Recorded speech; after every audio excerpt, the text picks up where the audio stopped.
Hello, ladies and gentlemen. Today we're going to continue our talking about the circulatory system, and specifically today we are going to talk about the blood. Okay, you probably already know some of this based on previous learning. However, we're going to cover it again. Okay, first off, when you're talking about types of blood, what you need to realize is that there are four general types, group A, B, AB, and O. If you look at the picture, it's not to scale, but what you can see is these things on the outside of each cell, and you can see they're different on the different types of cells. Those things are called antigens. And as you can read over here, an antigen is basically something that identifies the cell to your body. It tells what it is, it tells that it belongs to you. Now, if a type A cell exists, it makes what is known as an anti-B antibody. Antibodies are things that fight diseases, and they have A antigens. That is the identifier you can see in the picture. Okay, group B, same idea. They have a different type of antigen on the surface. They have B antigens, and their body will make anti-A antibodies. Now, if somebody has what's called AB, and if you can remember from genetics, that is codominant. In other words, they are both dominant. They'll have a mix of A and B antigens on their cells. Now, because of that, they have absolutely no antibodies against type A or B. Now, group O is actually recessive, again, leading back to genetics, and it actually has no antigens. There's no identifiers on the cell. Now, because of that, that means that somebody with type O blood will have antibodies that are against type A and against type B. Now, the problem with that comes when you're talking about blood donations. Okay, the main thing to remember when it comes to a person receiving blood or donating blood is that someone cannot receive a type of blood that has a different kind of antigen than what they have. If they do, your own immune system will attack it and try to destroy it. Okay? Now, remembering what has what. Okay? Type A has A antigens, so obviously they can receive type A. O has no antigens, so they can receive O. There's nothing here for their body to attack. They can be given to somebody with A. They can be given to someone with A and B, because A and B don't have antibodies against either. B, the same type of pattern. They can be given, or they can receive either B or O. They can go to A or B. Now, remember, AB has no antibodies to attack A or B. So they can actually receive any type of blood because they have A, they have B, and O isn't a problem. However, because they have A and B, they can only give to somebody that is type AB. Because of this, though, they are known as the universal recipient because they can receive any of the types of blood. That's what a recipient is, someone that receives. Now, type O has no antibodies against anything, or has all the antibodies. Sorry, type O has all of the antibodies against A and B. So they can only receive type O blood. However, anybody can get it because there's no antibodies to destroy them from type O.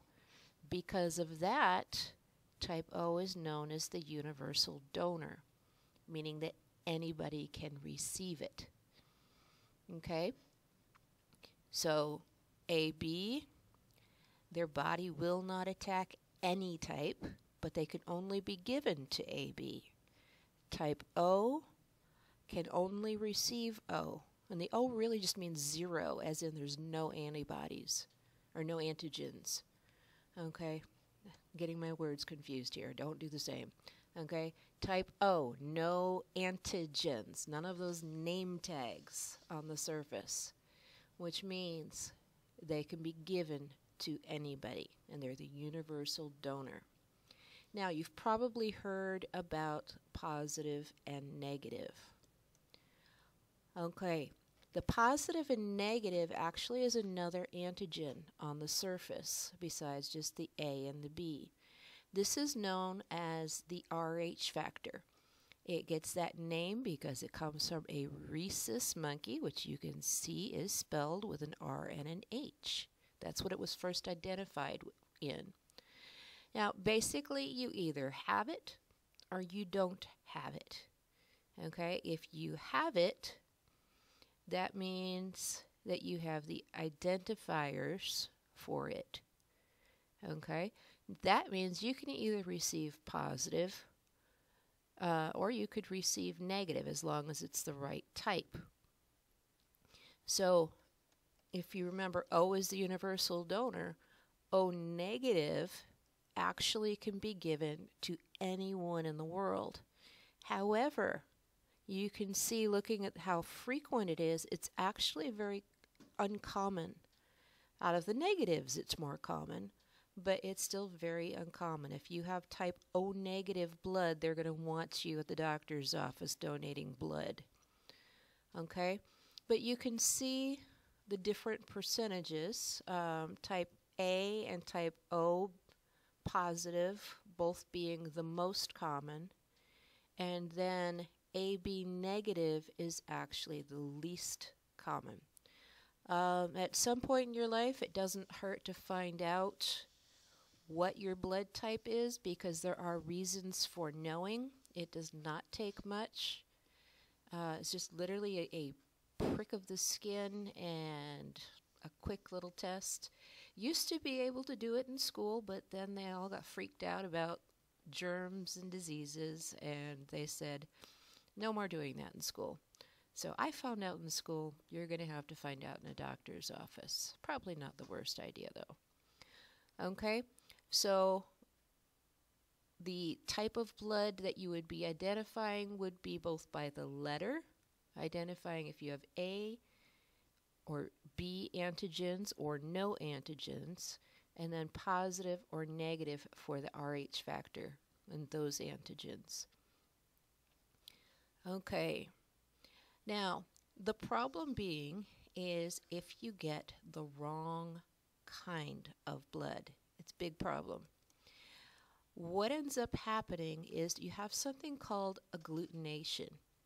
And what actually happens is you have your normal type of blood being given by the donor, but it's the wrong kind.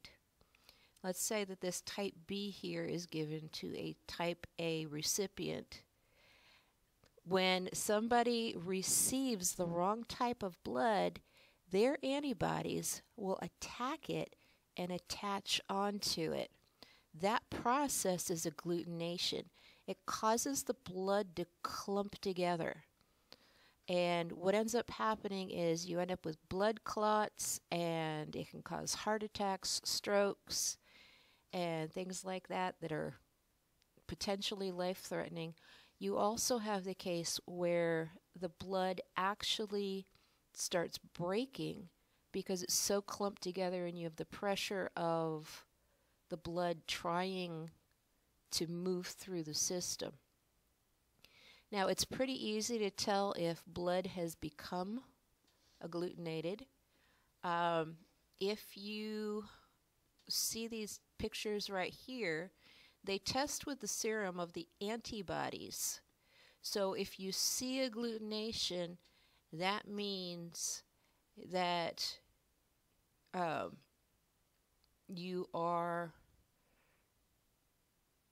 of the different type. So right here, they're checking type AB. They have checked it with anti-A. So this is the A column, and this is the B column. You can see if they're AB, it will have agglutination in both cases. You can see it just automatically clumps up. Okay, in type A, if you put the anti-A serum in, you can see it causes agglutination. Very distinct difference between agglutinated and not. Type B is the reverse. You can see that the B is agglutinated. Now type O, you can see that there's really not much of a difference at all. Just have a little bit of a color change because of the serum that's put into it. Now, if somebody accidentally gets the wrong type of blood, assuming it's caught quickly, they have the ability to give them things to help prevent clots and things like that until the body gets rid of the different clots. However, they are at risk for heart attacks and strokes. If any significant amount enters the body that is of the wrong type, a person would actually have to have a complete blood transfusion. Otherwise, they would die. Because you can imagine what this would be like in your blood vessels instead of having a liquid transferring through. Now, the likelihood of that a lot of you are going to have is that you're going to find out your blood type when and if you decide to have children, because this can be an issue. Fortunately, a very rare one. If you have a mother that is Rh negative, which remember in itself is very rare, and she marries someone who's Rh positive, remember this is the Rh factor, which is pretty common. Okay, most people have Rh factor.